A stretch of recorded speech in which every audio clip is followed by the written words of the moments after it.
624 সাল, রমজান মাস। মদিনা থেকে বের হলেন মাত্র 313 জন মুসলিম।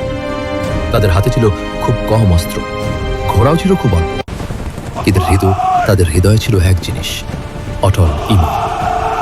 অন্যদিকে এগিয়ে আসছিল মক্কার বিশাল বাহিনী, 1000 কুরাইশ সৈন্য, সম্পূর্ণ প্রস্তুত, অস্ত্রে সজ্জিত।